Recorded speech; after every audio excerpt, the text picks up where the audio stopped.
Welcome back to Web 110, HTML and CSS. In this week's videos, we are finally going to be looking at CSS that is cascading style sheets. And we're also going to be back to working with our text editor. And finally, you are going to be not only uploading your files to Canvas in a zip folder, but you're also going to start publishing your files to the student server space in addition to that, and uploading the link with your zipped folder. So that's going to be something that you're going to want to make sure that you know how to do. And if you are having a hard time figuring that out, email me and schedule a time where I could help you through that. All right, so I'm going to try to illustrate this a little bit, but CSS stands for Cascading Style Sheet. And it's this idea that the styles that are applied, they have an order to them, going from broad to specific, but then also you can use that order to help overwrite styles that have come before it.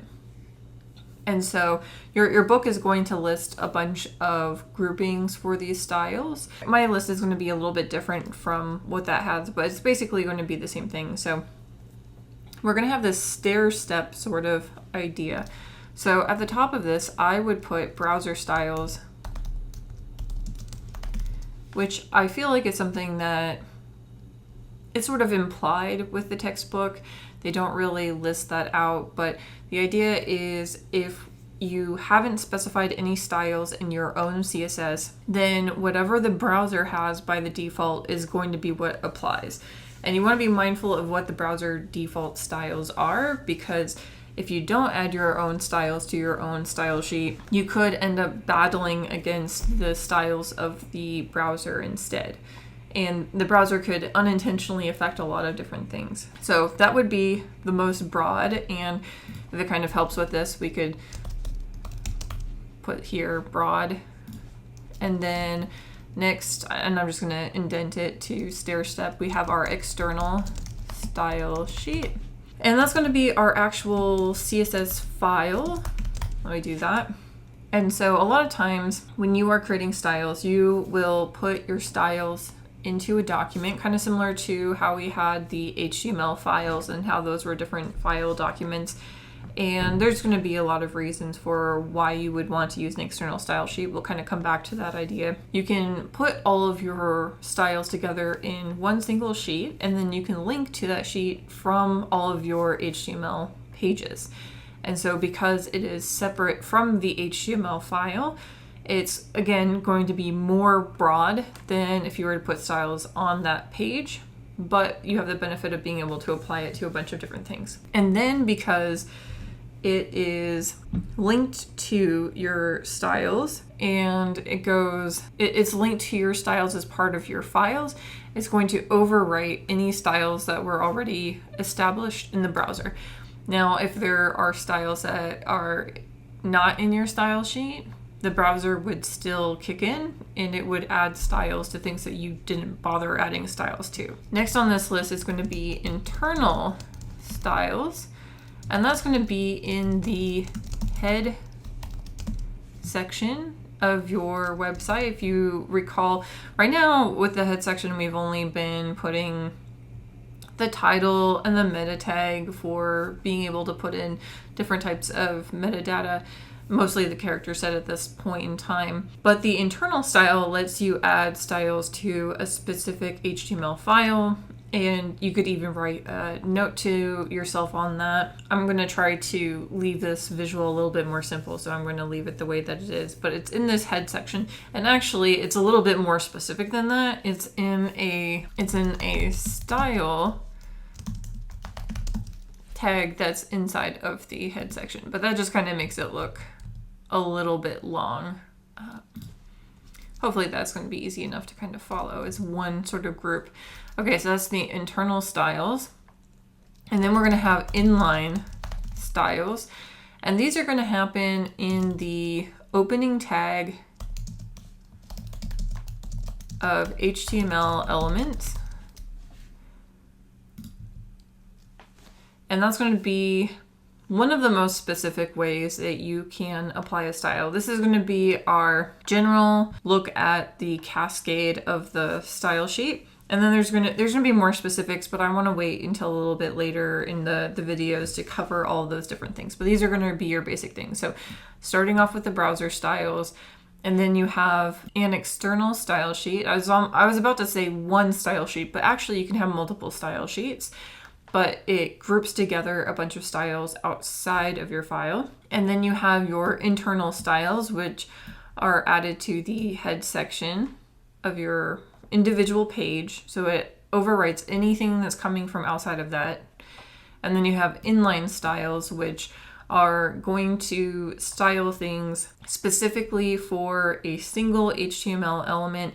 So if you have a style, and what this might look like is you could say, I want paragraphs to be black. That's actually the browser default. All right, so then that would mean that all paragraphs are going to be black. And then you could have another style in your external style sheet that says, I want paragraphs to be blue. So every single HTML file that is linking to that style sheet, all of the paragraphs are going to be blue. And then you would have, I want paragraphs to be green, for example. And this could be in the internal styles. And what could happen here is you could say, well, I have one page that I don't want to have blue paragraphs. I want this particular one to have green paragraphs. All the other ones can be different, but just this one I want to be different.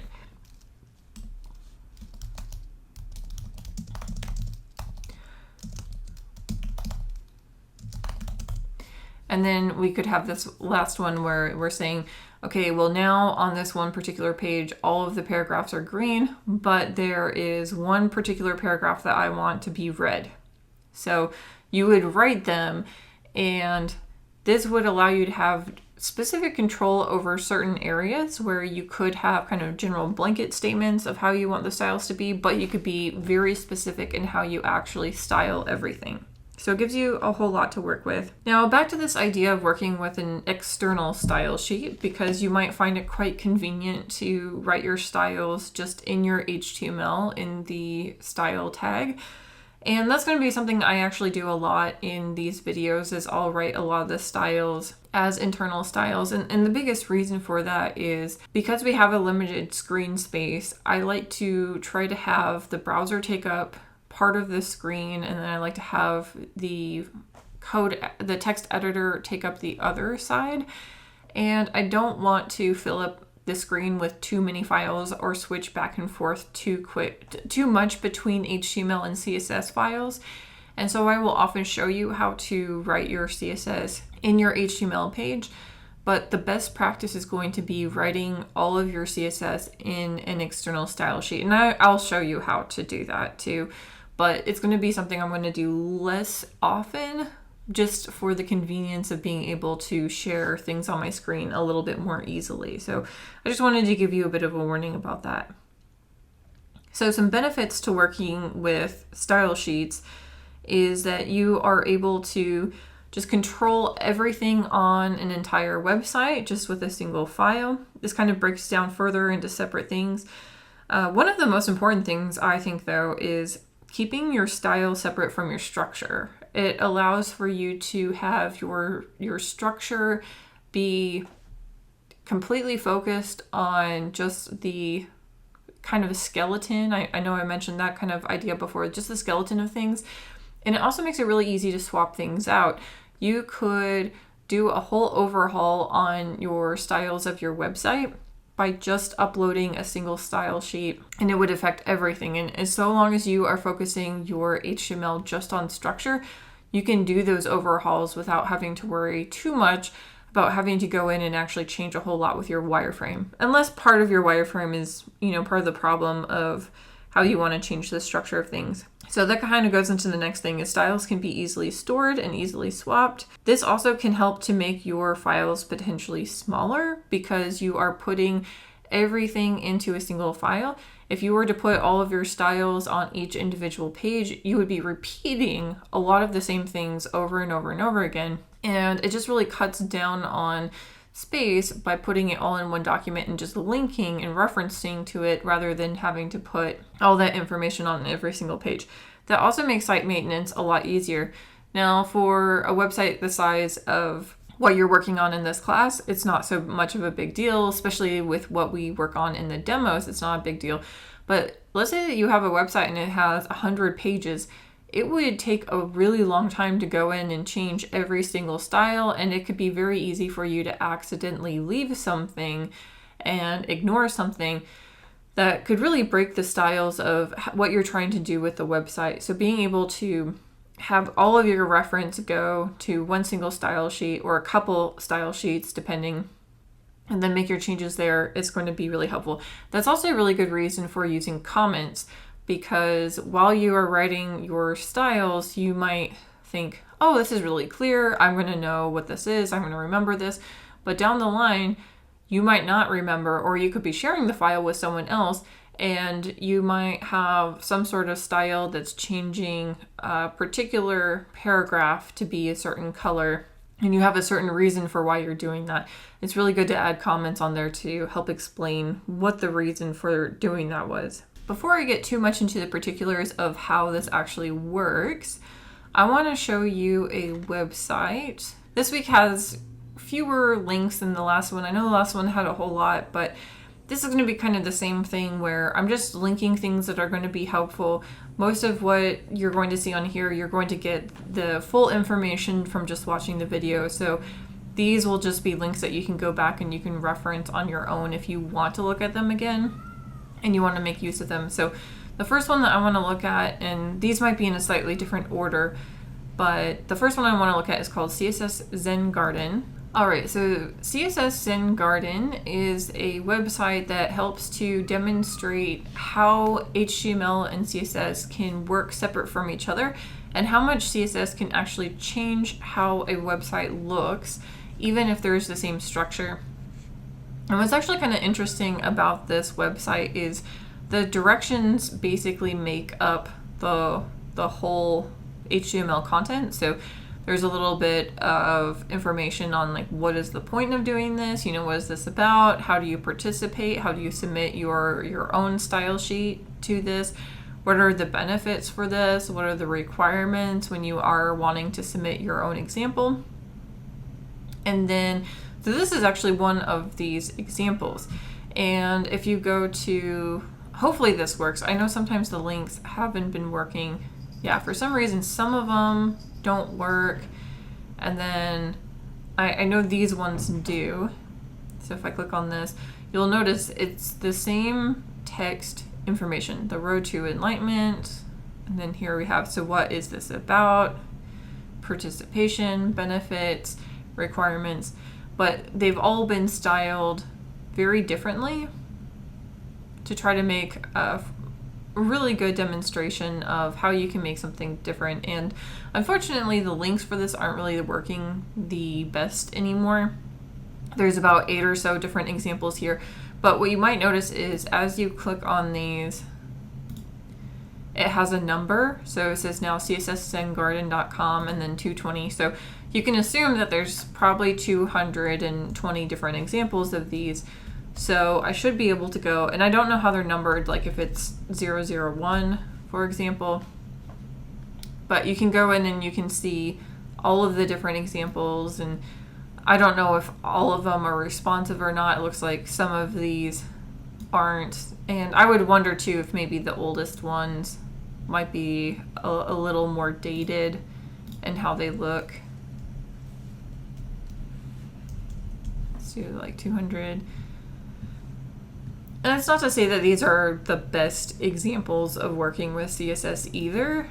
I just think it's interesting to see how different they are. And I think I referenced last week a series of books. Yeah. The Designer's Web Handbook and the Web Designer's Idea Book. I don't think I talked about these in a lot of detail. I think I just kind of mentioned that they exist.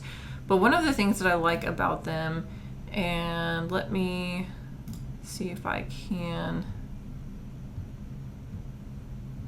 kind of preview the list of it, but when you're first starting it, it's hard to get an idea of different styles and how people organize their files. What's really great about these books is, like, this one even goes into by type. So some examples of blogs, examples of forums, examples of events. And then we have sites by design style: minimalist, super clean, distressed, three-dimensional, sketchy, collage. And then there is by theme: nature, food, old paper, grass, wood, clouds. And then we got sites by color, and there's just a list of different colors. And then we have by element, so ones with kind of outstanding, like icons, dates and calendars, rounded corners, folded corners, rays, tags. Sites by structure, so ones with horizontal scrolling, ones with zoom in, atypical navigation, tabs. And this series, there's a bunch of these different books. So Web Designer's Idea Book, and then it's just kind of numbered different variations of it. And each of them have different websites that they have as an example. And I just think it's really great to be able to see what other people have. And I would really recommend that as you browse websites and you look at people's designs, bookmark things that you find interesting. When I was a student, I was really encouraged to have a sketchbook where if I had any ideas, I would draw it out. Or if I would go to a gallery show or something, I would be encouraged to take a postcard and staple that into my sketchbook. And then when I went on and I started studying film, I started creating a digital version of that sketchbook where I created a PowerPoint, and I just took pictures of all sorts of different artwork, or I would write notes about different directors and different movies that they directed, and I would put all of that into a PowerPoint that I could go back and I could reference at any time if I was interested in feeling inspired about a different topic. And you could really do the same thing, whether it's with a PowerPoint or if it's like using a tool like Pinterest or something. But I would really encourage you to just get familiar with what people are doing and what things look like. And it'll just really help you build up your visual vocabulary for everything. All right, so back to the CSS Zen Garden. This is kind of the most of what I wanted to show you. It's just a couple examples of what this might look like. And I think it's really interesting to see just how different some of these are. Like if we're looking at this one that has this letterpress sort of look to it, it definitely has a different sort of feeling to it of what sort of website you would expect.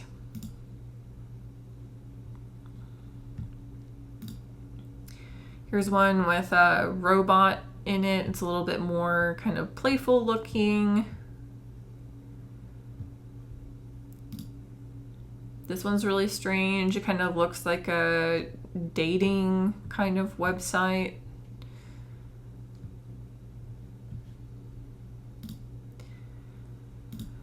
So if you want to look at either the books further, those are under week 2. And then if you want to look at some of these examples, I've got these listed under week 3 with this CSS Zen Garden. And these links might be in a slightly different order than what they show up when we're talking about them, but I just wanted you to know about that. I'm going to keep this short and simple because I want to break up the videos into several different parts. So this is the key idea of working with CSS.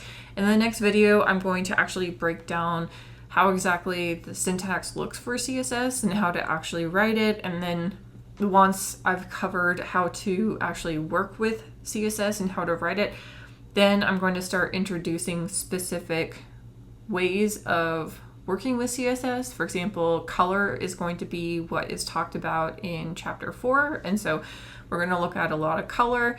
And then chapter 5 is going to cover information on working with text and images. So those are going to be the following videos. And then eventually we'll get to a point where I'm going to talk about how to work with validating your CSS. But In order to just kind of keep these shorter and easier to go back and return to if you need to, I'm just going to leave this video right here. If you've got any questions, you can comment on the week 3 questions, comments, and concerns, or you could send me an email.